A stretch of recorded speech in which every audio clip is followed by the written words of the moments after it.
बच्चों, let's see this question. Question reads, what will happen during the electrolysis of aqueous solution of copper sulfate by using platinum electrode. ध्यान से सुनना बेटा, copper sulphate aqua solution ले रहा हूं मैं with using platinum electrode. Platinum electrode मेरा एक इनर्ट इलेक्ट्रोड है which do not react. Copper sulphate में कॉपर +2 होंगे, सल्फेट आयन होंगे, एक्वस है तो साथ में H+ आयन और OH- होंगे.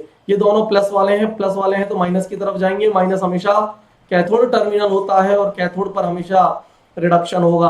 कैथोड पर रिडक्शन उसी का होगा जिसका एसआरपी सबसे ज्यादा होगा. एसआरपी उसका ज्यादा होगा जो इलेक्ट्रोकेमिकल सीरीज में सबसे नीचे आएगा, क्योंकि electrochemical series is based on SRP. देखो कैसे लिंक किया जाता है कॉन्सेप्ट को.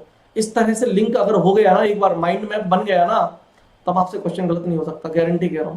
तो आप बस ये चीज याद रखो. देखो स्टेप बाय स्टेप चलो क्या हो रहा है. पहुंच गए इलेक्ट्रोकेमिकल सीरीज और इलेक्ट्रोकेमिकल सीरीज में याद है कि सर कॉपर नीचे आता है, कॉपर +2 नीचे आता है, यानी कि कैथोड पर तो मुझे कॉपर डिपॉजिट होने वाली है, पक्की बात है.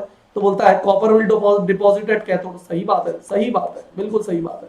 बात सुनते हैं दूसरी, copper will deposit at anode ना. जब ऊपर वाला सही है तो नीचे वाला गलत हो गया. Oxygen will be released at anode. Check कर लेते हैं भाई, चेक कर लेते हैं. देखो बेटा, एनोड पर बात कर रहे हैं, एनोड पर, और एनोड पर होता है ऑक्सीडेशन. क्लियर है.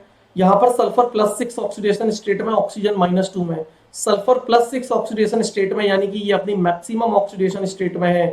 क्या ये इससे ऊपर जा सकता है? नहीं जा सकता. यानी SO4- का ऑक्सीडेशन पॉसिबल नहीं है.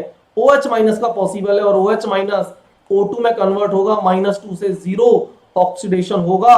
और अगर ऑक्सीडेशन होगा तो ये पर O2 लिबरेट होगी. कहां पर? एनोड पर. तो ये सही हो गया option, copper will dissolve at anode. ये तो गलत है. ऑप्शन आपके A and C both are correct. Clear है.